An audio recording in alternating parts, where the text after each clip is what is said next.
Bismillahirrahmanirrahim. Assalamualaikum warahmatullahi wabarakatuh.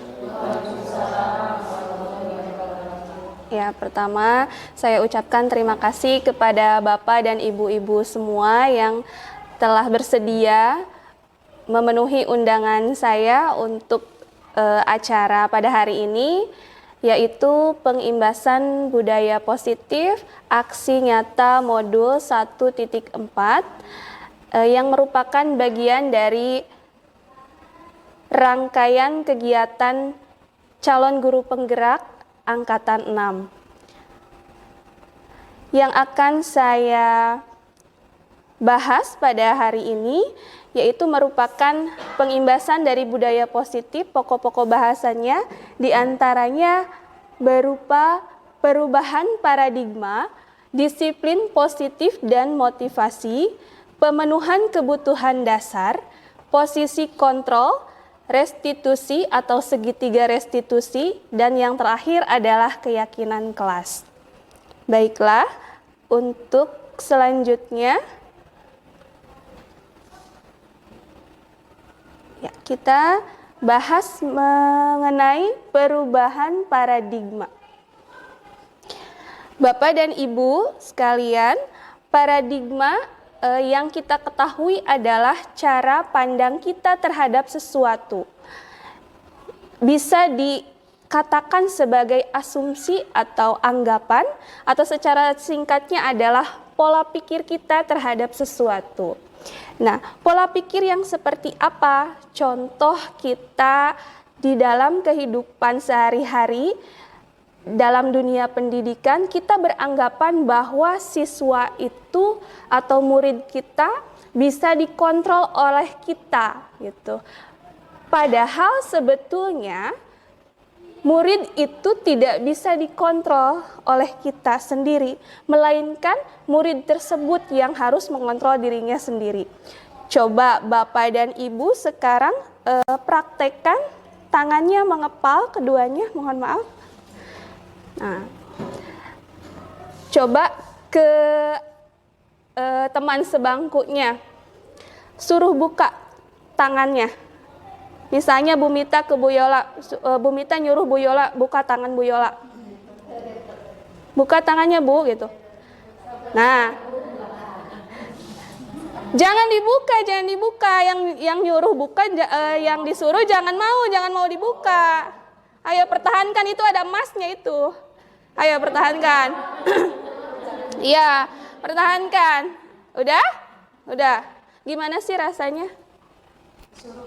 Gimana sih rasanya disuruh? Enak nggak Bu? Pak? Nggak enak ya? Iya. Itulah yang terjadi pada siswa dan siswi kita, murid-murid kita sekalian. Ketika kita menyuruh, itu bukan berarti mereka memang langsung ya, Neng suruh ini, Neng suruh itu, mereka langsung melakukan. Tetapi apakah kita pernah berpikir mereka nyaman tidak kalau kita suruh? Nah, gitu. Jadi teori kontrol dan perubahan kita itu terhadap sesuatu haruslah berkembang terus. Jadi tidak melulu memerintah. Lebih baik kita mencontohkan, gitu ya Pak Bu. Saya berdiri di sini, duduk di sini bukan berarti tahu dan paham betul kepribadian siswa dan siswi kita, tetapi dari apa yang saya lihat, apa yang saya perhatikan dan saya pelajari selama guru penggerak ini, banyak sekali merubah pola pikir saya terhadap siswa-siswi kita. Salah satunya adalah tidak menyuruh, tapi lebih kepada mencontohkan, begitu. Nah, di sini dari stimulus respon menjadi teori kontrol. Pada stimulus respon kebutuhan semua orang sama. Semua orang melihat hal yang sama. Guru mencoba mengubah murid agar berpandangan sama dengan guru. Perilaku buruk siswa dilihat sebagai sebuah kesalahan. Guru bisa mengontrol murid dan model berpikir menang kalah. Untuk teori kontrol kebutuhan semua orang tidak sama. Semua orang memiliki gambaran yang berbeda seperti yang tadi kita Nah, mengepalkan tangan seperti itu. Kalau misalnya kita tidak mau melepaskan, sampai kapanpun tidak mau. Beda dengan, udah dibuka aja. Itu berarti sesuai keinginan kita, Bu, Pak. Tidak atas dasar disuruh orang lain, tapi itu adalah keinginan kita sendiri membuka tangan. Seperti itu. Ya. Dan itu adalah paradigma kita terhadap siswa dan siswi kita yang harus dirubah. Jadi tidak semua apa yang kita suruh mereka harus perbuat seperti itu. Jadi harus ada sesuatu yang membangkitkan supaya mereka mau gitu. Dan tidak menjadi ngedumel ya Bu ya, seperti itu. Selanjutnya.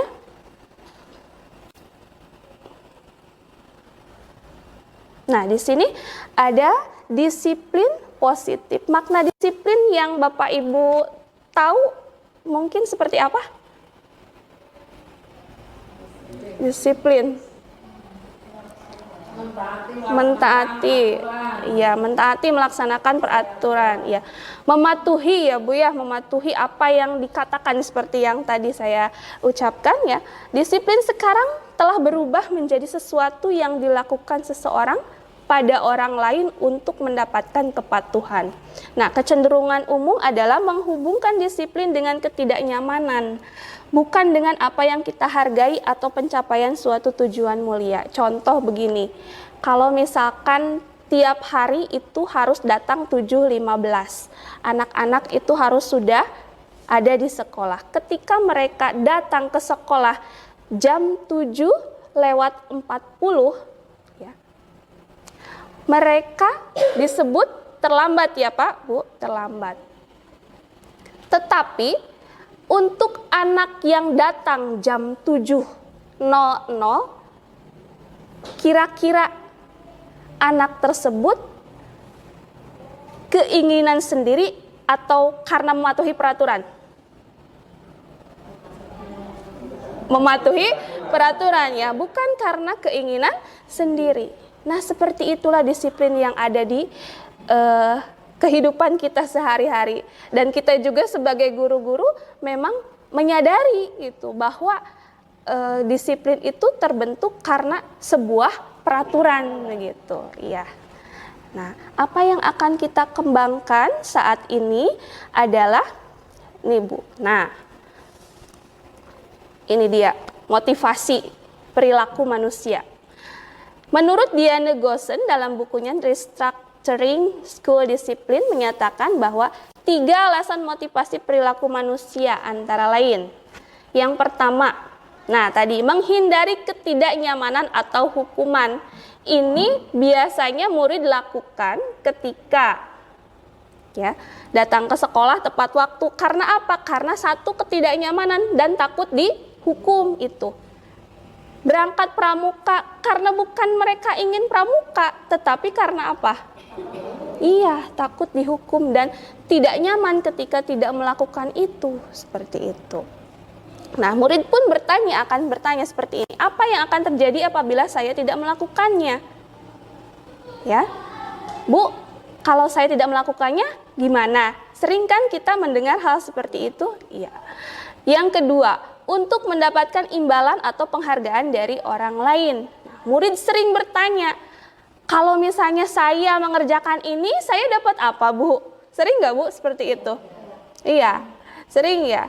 Itu merupakan motivasi eksternal, jadi belum ada motivasi internal yang terbentuk di dalam diri murid tersebut seperti itu. Yang ketiga, untuk menjadi orang yang mereka inginkan dan menghargai diri sendiri dengan nilai-nilai yang mereka percaya. Nah, ini yang kita harapkan sesungguhnya, yaitu motivasi internal. Jadi, akan menjadi orang seperti apa jika saya melakukannya, begitu. Apakah akan dinilai orang baik atau buruk? Itu atas dasar keinginan sendiri, bukan dari iming-iming imbalan atau hadiah atau reward dan punishment, tidak ada seperti itu. Dan kadang kalau misalkan kita ingin anak itu nurut, kita sering mengiming-imingi hadiah atau berupa nanti dikasih nilai, pernah nggak Bu? Pernah ya? Iya. Nanti dikasih nilai nih 80, 90 dan lain sebagainya. Itu mungkin terlihat baik, tetapi efeknya hanya sebentar. Ya, jika tidak diiming-imingi, ada kemungkinan siswa tersebut, murid tersebut tidak akan mengerjakan tugas. Seperti itu. Jadi tidak selamanya reward atau hadiah itu bersifat positif. Kadang-kadang itu bersifat negatif dan bahkan dapat membunuh kreativitas anak tersebut. Iya, itu lebih berbahaya. Maka dari itu, punishment, reward itu sebaiknya kita kaji ulang kembali, ya. Bagaimana kita memberikan punishment, bagaimana kita memberikan reward terhadap siswa atau murid, ya, supaya tidak berdampak negatif ke depannya. Begitu, Pak Ibu. Iya, untuk selanjutnya. Nah, ini dia. Karena pada dasarnya manusia itu mempunyai kebutuhan, jadi mereka akan mempunyai motivasi-motivasi tersendiri untuk mencapai kebutuhan tersebut. Nah, di antaranya ada 5 kebutuhan dasar manusia. Nah, seluruh perilaku yang dilakukan manusia pada dasarnya memiliki tujuan tertentu. Murid memiliki kebutuhan dasar tertentu ketika melakukan sesuatu perbuatan. Yang pertama, ada survival. Survival itu artinya kebutuhan untuk bertahan hidup, Bapak Ibu. Kebutuhan bertahan hidup seperti makanan, minuman, tempat tinggal, pakaian, ya, itu untuk bertahan hidup. Ketika seorang siswa datang ke sekolah dengan perutnya yang masih kosong, kira-kira bisa konsentrasi nggak, Pak Bu? Nah, itu berarti kebutuhan dasarnya bertahan hidupnya itu tidak terpenuhi. Gitu. Bagaimana bisa melaksanakan pembelajaran ketika kebutuhan bertahan hidupnya tidak terpenuhi? Sepatunya misalkan basah, ya, sepatunya basah, tidak memakai sepatu. Nah, itu kebutuhan dasarnya tidak terpenuhi, seperti itu. Oke. Selanjutnya ada kebutuhan cinta dan kasih sayang. Seperti halnya kita, murid pun butuh disayangi, ya Pak, Bu. Mereka itu sebetulnya sering sekali menampakkan bahwa mereka itu ingin disayangi. Ya, ingin disayangi itu seperti menarik perhatian. Orang lain sedang mengerjakan tugas, gimana sih caranya kita diperhatiin sama guru gitu. Nah, itu minta diperhatikan. Jadi mereka itu butuh yang namanya kasih sayang. Ya, murid ingin dihargai, ingin diterima. Yang ketiga, kebutuhan penguasaan. Nah, ini kebutuhan penguasaan itu adalah pengakuan atas kemampuannya. Kita sering melihat anak laki-laki kebanyakan ketika pembelajaran olahraga, wah, pembelajaran olahraganya itu voli, tapi dia tetap lari-lari kenceng dan lain sebagainya. Sebetulnya kalau kita telaah teliti, dia tuh ingin diakui gitu atas sesuatu. Butuh pengakuan. Oh iya, kamu tuh ahli dalam ini. Bagus gitu. Mereka itu haus akan pujian sebetulnya, Pak, Bu. Ya. Selanjutnya ada kebutuhan kebebasan, yaitu kebutuhan akan pilihan. Nah, ini kita contohnya sering belajar di dalam kelas. Anak-anak suka lihat keluar gitu. Nah, kita tidak ada salahnya untuk bertanya, mungkin gitu. Anak itu bosan dan mereka ingin belajar di luar gitu, Bu. Pengen di parkiran atau misalkan di area terbuka di bawah pohon atau di lapangan sekalipun, seperti itu. Ya, itu bisa dilakukan. Yang terakhir ada kebutuhan untuk kesenangan. Ya, mereka butuh untuk merasa senang. Kadang-kadang gini, anak-anak atau siswa ketika sedang belajar, mereka ada yang lari-lari, ada yang kesana kesini, mungkin mereka bosan, ingin sesuatu yang menyenangkan. Nah, kita mungkin ibu-ibu dan bapak-bapak sudah melakukannya seperti ice breaking ya. Di sela-selanya ada permainan dulu, ada apa? Tebak-tebakan atau dan lain sebagainya. Nah, itu salah satunya untuk memenuhi kebutuhan dasar siswa dan siswi tersebut. Seperti itu, Pak, Bu.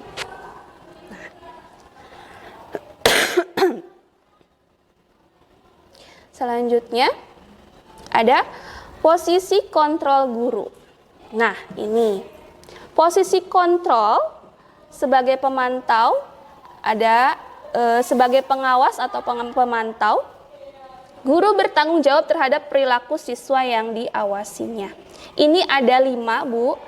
Kita lihat bersama-sama, kita ada di posisi kontrol mana nih yang sudah kita lakukan ya. Oke, coba. Sembari bukan artinya saya sudah bagus dalam posisi kontrol, tetapi marilah kita bersama-sama gitu. Kita seringnya di posisi kontrol mana nih gitu. Yang pertama nih, punisher atau penghukum. Pada posisi ini perbuatan guru berupa menghardik, menunjuk-nunjuk, menyindir, dan menyakiti. Hasilnya siswa akan memberontak, menyalahkan orang lain, berbohong. Ya, itu dilakukan agar tidak dihukum. Siswa meletakkan guru di luar dunia berkualitas karena siswa benci atau tidak senang guru tersebut bukan seseorang yang difavoritkan. Oke, kita lihat dulu ya. Yang kedua, pembuat orang lain merasa bersalah. Nah, di sini intonasi guru biasanya lebih halus. Ya, misalnya, aduh, kamu kok telat lagi? Kamu kan sudah bilang mau tepat waktu. Kok sekarang telat lagi sih? Nah, guru banyak berceramah dan mengeluarkan kata-kata yang mengaduk-aduk perasaan sehingga murid merasa bersalah. Hasilnya, siswa akan menyembunyikan, menyangkal, dan berbohong untuk menutupi kesalahannya. Siswa menjadi rendah diri, perasaan dirinya jelek, dan sang anak akan berkata, maafkan saya, dan siswa menganggap dirinya jelek, bukan anak yang baik. Dalam jangka panjang, hal ini bisa berakibat buruk, ya, akan bisa menggerogoti anak supaya menjadi anak yang kurang percaya diri, seperti itu. Itu yang kedua. Ini yang ketiga. Nah, ini sebagai buddy atau teman. Guru mengambil posisi sebagai orang yang dekat dengan anak-anak. Ya, yang saya rasakan juga, saya sering memposisikan seperti ini ya, sering gitu. Akan tetapi ada positif negatifnya. Positifnya mungkin anak-anak akan merasa senang, kita akui gitu ya, diperhatikan dan lain sebagainya. Tapi buruknya atau negatifnya pun akan ada. Seperti ini.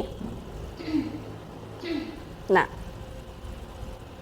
ketika guru ya, karena sesuatu hal harus memberi respon berupa sanksi tertentu, anak akan menanggapi, saya pikir bapak ibu guru itu teman saya, ternyata masih memperlakukan saya seperti itu juga.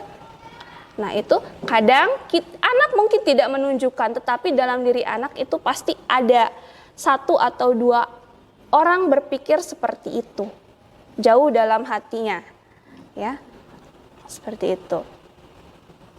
Nah, kalimatnya biasanya gini, Nancy, kamu kan anak paling cepat berlari, besok lagi jangan terlambat ya, harusnya kamu baris paling depan loh, lakukan itu untuk saya ya.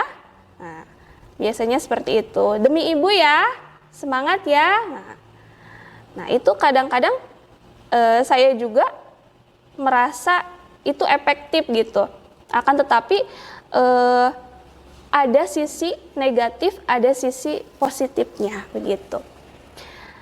Yang keempat, monitor atau pemantau. Sebelumnya guru dan siswa sudah membuat aturan kelas.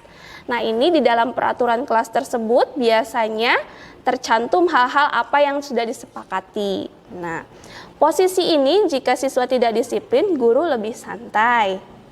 Ia tidak menghardik, tidak berkata dengan kasar, intonasinya datar saja, dan guru mengingatkan peraturan yang disepakati. Guru bakal bertanya, apa sih peraturannya? Bagaimana sih kamu harusnya bertindak? Bagaimana yang betulnya? Gitu.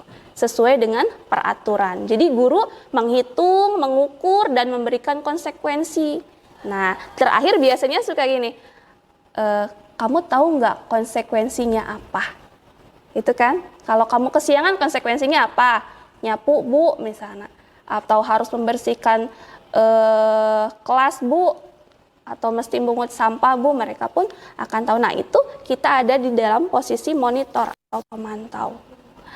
Yang terakhir ada posisi kelima yaitu sebagai manajer. Nah ini guru akan bertanya tentang apa yang membuat mereka terlambat. Nah pada posisi kelima ini anak-anak atau siswa ya murid tersebut akan dibawa oleh kita untuk menyelesaikan permasalahannya sendiri. Dia punya masalah, tapi dia diajak untuk menyelesaikannya sendiri. Dengan apa? Dengan ini. Nah, segitiga restitusi ini. Nah, diawali dengan menstabilkan identitas. Gini, kalau misalnya contohnya ya Bu ya, ada anak yang terlambat lah ya, terlambat. Nah kita menstabilkan identitas itu seperti apa? Contohnya dengan mengakui bahwa semua orang pun pasti pernah berbuat salah. Nah, misalkan semua orang pasti pernah berbuat salah, termasuk ibu juga pernah berbuat kesalahan. Seperti itu. Nah, lalu kita langsung kepada validasi tindakan yang salah. Tanya anak tersebut, kamu tentu punya alasan mengapa melakukan itu. Ada nggak cara efektif untuk mendapatkan apa yang kamu butuhkan gitu. Contoh kalau kesiangan, kamu pasti punya alasan kesiangan. Oh misalnya Bu saya terlambat bangun misalkan. Kenapa terlambat bangun? Terus ditanya seperti itu. Nah, ada nggak kalau misalnya jawabannya main game kemalaman, ada nggak cara lain misalkan supaya kamu tidak bangun kesiangan? Misalnya anak tersebut bakal jawab, oh pasang alarm Bu, misalkan. Atau enggak jadwal main gamenya diatur Bu, dan lain sebagainya. Maka dengan proses-proses seperti itu, anak tersebut akan menyelesaikan masalah mereka sendiri sebetulnya. Jadi kita tidak perlu, kamu harus gini. Mereka sendiri yang akan mengeluarkan penyelesaiannya sendiri seperti itu. Ya. Lalu terakhir kita menanyakan keyakinan. Nah setelah mereka menyadari validasi tindakan yang salah, oh iya saya salah. Nah keyakinan kelasnya seperti apa? Apa yang telah kita sepakati? Ya peraturannya seperti apa begitu. Nah, yang terakhir, oh iya, saya lupa. Ibu, Bapak, posisi kontrol yang mana nih? Yang sering? Apakah penghukum? Pembuat orang lain merasa bersalah? Sebagai teman?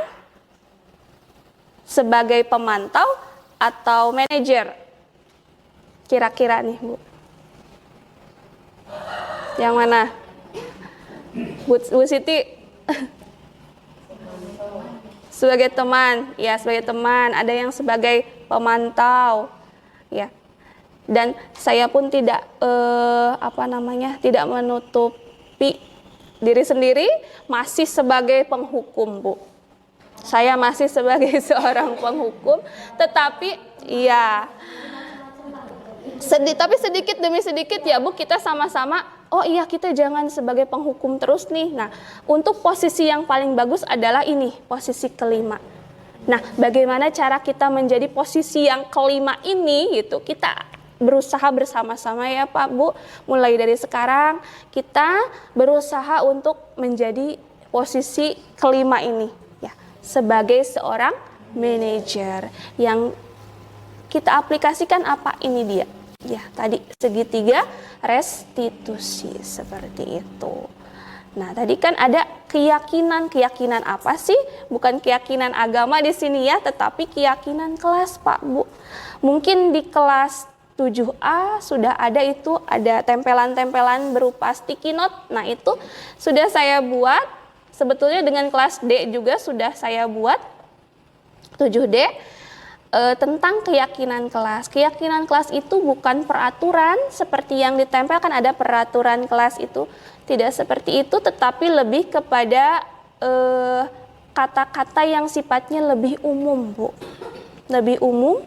Nah, lalu kita baca di sini, salah satu disiplin positif yang bisa kita terapkan dalam membangun budaya positif di sekolah. Dengan adanya keyakinan kelas, di setiap kelas diharapkan dapat mewujudkan tujuan pendidikan yang berorientasi kepada profil pelajar Pancasila untuk mendukung motivasi intrinsik, kembali ke nilai-nilai atau keyakinan-keyakinan lebih menggerakkan seseorang dibandingkan mengikuti serangkaian peraturan. Jadi kalau contohnya itu seperti ini, Bu. Contoh ya.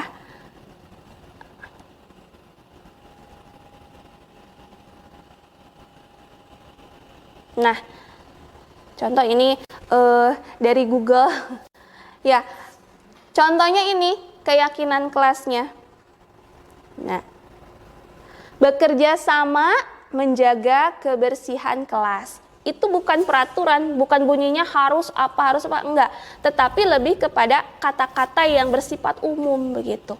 Bekerja sama menjaga kebersihan kelas. Yang selanjutnya, menjaga dan meletakkan barang sesuai tempatnya.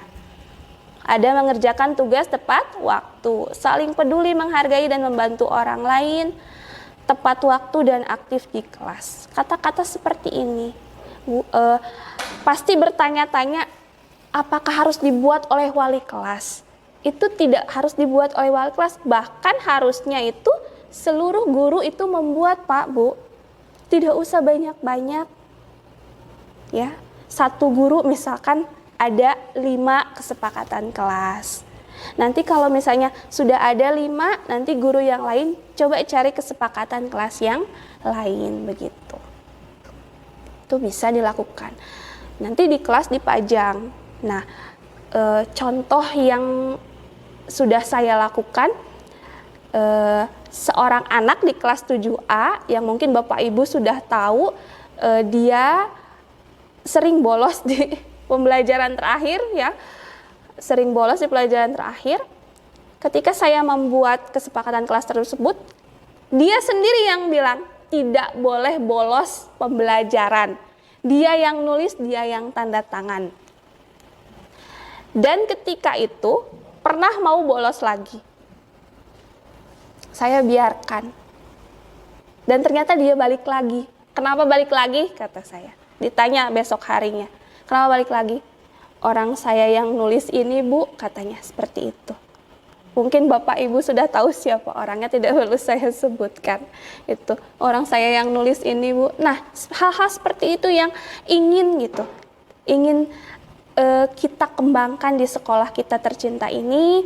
Jadi tidak hanya peraturan yang mengikat saja, oleh keyakinan kelas pun mereka insya Allah bisa dikendalikan. Ya, yang mengendalikan ya mereka sendiri, sedikit demi sedikit seperti itu.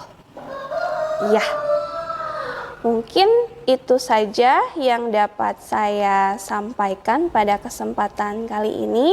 Mungkin ada pertanyaan dari Bapak dan Ibu mengenai pengimbasan budaya positif ini? Atau sambil berjalan saja ya bertanyanya? Iya.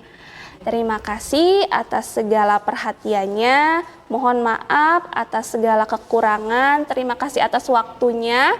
Billahi taufiq wal hidayah. Wassalamualaikum warahmatullahi wabarakatuh.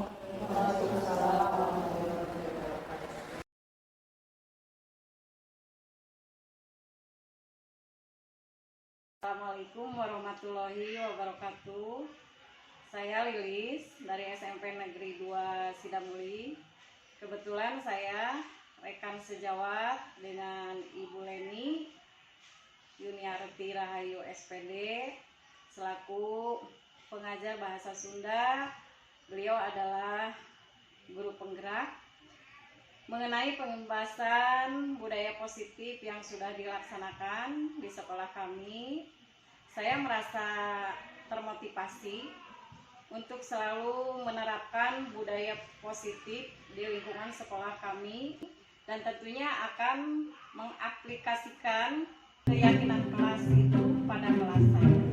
Sekian, terima kasih. Assalamualaikum warahmatullahi wabarakatuh. Nama saya Mita Rahman, saya selaku teman sejawat dari Ibu Leni Yuniarti SPD.